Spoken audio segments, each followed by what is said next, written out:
Lenora. Lenora is different from others. Years of perfect stitching experience. Lenora linen, cotton cloth and stitching. Pandikad Road, Vandoor. Vazhikkadavu മരുതയിൽ കൃഷിയിടത്തിലിറങ്ങിയ കാട്ടാനകൾ വ്യാപക നാശം വിതച്ചു. ആനയുടെ മുന്നിലകപ്പെട്ട അസം സ്വദേശിയായ യുവാവ് രക്ഷപ്പെട്ടത് ഭാഗ്യം കൊണ്ട്.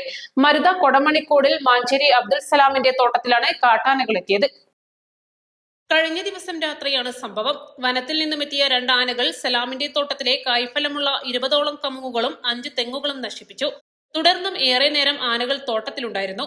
ഈ സമയത്താണ് ആനയുള്ള വിവരമറിയാതെ സമീപത്തെ കോഴിഫാമിനോട് ചേർന്ന് താമസിക്കുന്ന അസം സ്വദേശി സിറാജ് അതുവഴിയെത്തിയത്. ആനകൾ സിറാജിനു നേരെ തിരിഞ്ഞപ്പോഴേക്കും ഇയാൾ ഓടി രക്ഷപ്പെടുകയായിരുന്നു. ബാങ്ക് വായ്പകൾ എടുത്ത് കൃഷിയിറക്കിയ കർഷകർ നിത്യേനയുള്ള വന്യമൃഗശല്യം മൂലം കടക്കണിയിലായിരിക്കുകയാണ്. വനാതിർത്തിയിൽ ഫെൻസിംഗ് സ്ഥാപിച്ച് ജനങ്ങളുടെ ജീവനും സ്വത്തിനും സംരക്ഷണം നൽകാൻ അടിയന്തര നടപടി വനം വകുപ്പിന്റെ ഭാഗത്തു നിന്നുണ്ടാകണമെന്ന് കർഷകർ ആവശ്യപ്പെട്ടു. ഇവിടെ ഫോറസ്റ്റിനോട് ചാരി കനാലിൻ്റെ അങ്ങേ ഭാഗത്താണ് ഈ ഭൂമി നിൽക്കുന്നത്.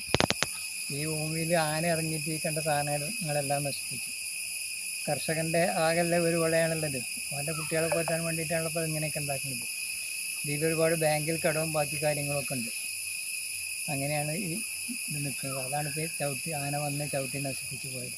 ഇനി ഫോറസ്റ്റുകാർ ഇതിന് ഫെൻസിങ് ഇട്ട് തരുമല്ലേ എന്ന് നമുക്ക് പറയാൻ പറ്റില്ല. ഏതായാലും ഇത് സംരക്ഷിക്കാൻ വേണ്ട ചുമതല സർക്കാരിൽ നിന്നും വേണ്ടപ്പെട്ട അധികൃതരിൽ നിന്നും ഉണ്ടാകണം എന്നാണ് ഞാൻ പറയാനുള്ളത്. East live, Edakkara.